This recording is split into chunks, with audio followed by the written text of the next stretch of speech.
किन्नर चुड़ैल। गोरखपुर नाम का एक गांव हुआ करता था। उस गांव में ज्यादा लोग नहीं रहते थे। उस गांव में एक गर्भवती विधवा औरत रहती थी। उस औरत का नाम कमला था। कमला अपने घर में अकेली रहती थी। उसके पति की सारी जायदाद उसके नाम हो गई थी, पर सभी गांव वाले उस औरत को मनहूस औरत समझा करते थे और सभी उससे नफरत किया करते थे। एक बार कमला राशन की दुकान पर खाने का सामान खरीदने जाती है। भैया जी, जरा 1 किलो दाल चावल देना। अरे हाय हाय हाय हाय हाय हाय! अरे मनहूस औरत, मेरी दुकान में अपशुगन करवाने आ गई क्या? हैं? चल जा यहाँ से। मैं कुछ नहीं देने वाला हूँ तुझे। भाग भाग यहाँ से, चल जा, निकल। भैया जी, ऐसा मत कहिए। मैं गर्भवती हूँ, मुझे खाने की बहुत जरूरत है। मुझे खाना दे दीजिए। दुकानदार कमला को वहां से धक्के मारकर भगा देता है। तभी कमला रोते रोते उस गांव के किन्नरों के इलाके में आ जाती है। गांव वाले किन्नरों को उसी इलाके में रखा करते थे, क्योंकि वो लोग किन्नरों को पसंद नहीं करते थे और उनके इलाके में रहने से मना करते थे। तो किन्नरों ने उसी गांव में अपना एक इलाका बना लिया था।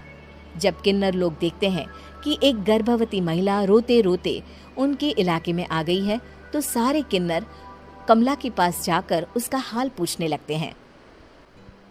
क्या हुआ बहन, तुम्हारी गर्भवती अवस्था में इतनी बुरी हालत कैसे? तुम रो क्यों रही हो? तुम डरो मत, हम तुम्हें कोई नुकसान नहीं पहुंचाएंगे। तुम शांत होकर सब बताओ कि हुआ क्या है। मैं कमला हूँ।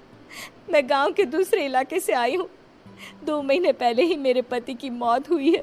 मुझे गांव के लोग मनहूस मानते हैं, क्योंकि मैं विधवा हूँ और गर्भवती भी। वहाँ के लोग मुझे खाने के लिए कुछ बेचने के लिए भी तैयार नहीं, जिससे मेरा गुजारा नहीं हो रहा था। कोई बात नहीं कमला, हम तुम्हारा ख्याल रखेंगे। किन्नर लोग कमला को एक खाली घर में रहने के लिए जगह दे देते हैं और उसकी देखभाल भी करते हैं। कुछ ही महीने बाद कमला अपने बच्चे को जन्म देती है, पर अफसोस, कमला बच्चे को जन्म देते ही अपनी जान गंवा देती है। जब सब किन्नर बच्चे को देखते हैं तो बहुत खुश हो जाते हैं, क्योंकि वो बच्चा भी किन्नर ही था। कमला ने एक किन्नर बच्चे को जन्म दिया था। अब इस बच्चे की देखभाल कौन करेगा? हम तो इस बच्चे को गांव के दूसरे इलाके में भी नहीं भेज सकते। और तो क्या हुआ, इस बच्चे की माँ नहीं रही तो हम इसे पालेंगे।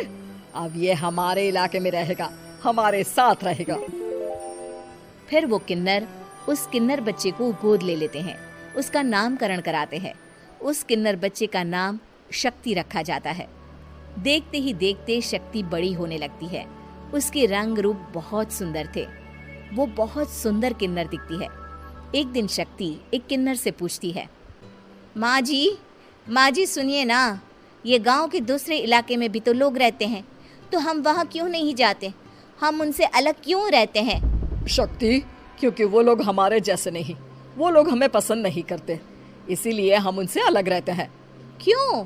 वो हमें क्यों पसंद नहीं करते? मुझे एक बार उस इलाके में जाना है। मैं एक बार वहाँ जाकर घूम कर आऊं। शक्ति, खबरदार, जो तू उस इलाके में कभी भी गई तो अपनी जान नहीं गंवाना चाहती तो उस इलाके में कभी कदम भी नहीं रखेगी, समझी? इतना कहकर वो किन्नर वहां से चली जाती है। शक्ति उस किन्नर की बात सुनकर बहुत रोती है। माँ जी, ऐसा कैसे कह सकती हैं? उन्होंने इतनी सी बात के लिए मुझे इतना डांटा। अब तो मैं उस इलाके में ज़रूर जाऊंगी। फिर एक दिन शक्ति गांव के दूसरे इलाके में चुपके से जाती है। ये लोग तो हमारे जैसे ही इंसान हैं, तो ये हमसे नफरत क्यों करते हैं? जब शक्ति उस इलाके में पहुंचती है तो गांव के सारे आदमी उसके रूप से मोहित हो जाते हैं। वो लोग ये अंदाज़ा नहीं लगा पाते कि वो किन्नर है। शक्ति की सुंदरता देखकर सारे गांव वाले उसकी तारीफ करने लगते हैं। तभी गांव का चक्कर लगाने गांव के जमींदार का बेटा हर्ष वहां पहुंचता है। हर्ष भी दिखने में बहुत सुंदर होता है। जब हर्ष ने शक्ति को देखा तो वो भी उससे मोहित हो गया, और जब शक्ति की नज़र हर्ष पर पड़ी तो वो हर्ष को देखकर मोहित हो गई। आपको पहले कभी इस गांव में देखा नहीं। इस गांव में आप नए हैं क्या? जी नहीं, वो मैं बस। तभी शक्ति बोलते बोलते रुक जाती है और मन में सोचने लगती है, अगर मैंने इनको बता दिया